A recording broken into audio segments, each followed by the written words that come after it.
$1 is pleased to announce a new feature set in version 12 that supports multiple budgets throughout the project lifecycle. Specifically, $1 users now have the ability to establish a baseline budget, control budget, as well as a current estimate. The baseline budget is useful for preserving the original quantity takeoff measurements, man-hours, unit cost, and total cost.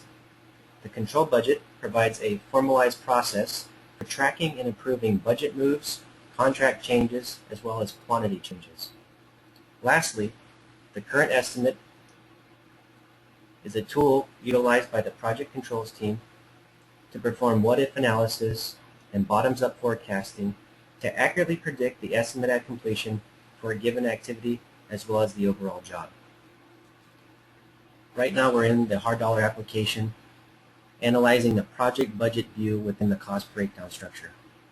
You'll notice we're comparing the current estimate versus the baseline versus the control budget. At this point, the baseline and control budget numbers are locked in and cannot be manipulated on this particular screen. For the duration of the project, once the baseline has been established, the numbers cannot be changed, meaning the baseline quantity, man-hours, total cost, as shown on the screen, cannot be modified.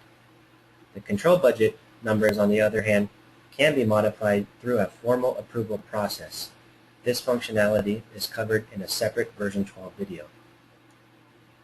The only thing that I can modify on this screen are the numbers for the current estimate, specifically the quantity, man-hours, and total cost.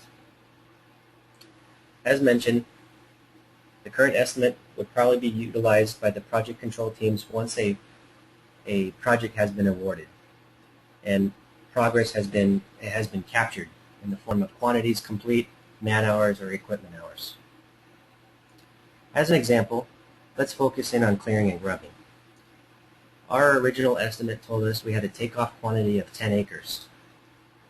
Perhaps the latest intel tells us we were significantly off. And in fact, instead of 10 acres, it's actually 11 acres.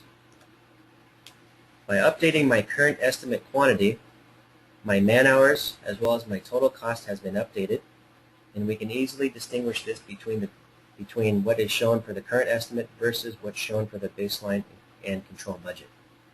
So for current estimate, I show 11 acres, 529 man-hours, and 30,000, and just over 30,000 in cost. Comparing that with the baseline and control budget, you can see the difference. Now, why is this useful? Well, when we're performing earned value and we're reporting on project status and looking at the specifics of a given activity, we can measure progress based on what's currently approved. So in this case, for our clearing and grubbing, we have an approved quantity of 10 acres, and we can measure our progress against that control budget. Or we can measure our progress against what is currently estimated. So in this case, we're taking into account that there is a new site condition and we are off by 1 acre, and the actual forecast is 11 acres, and we can measure our progress and our estimate at completion based on these new numbers. For more information on the baseline budget, control budget, and current estimate within version 12, please visit hardollar.com or contact your local representative. Thank you.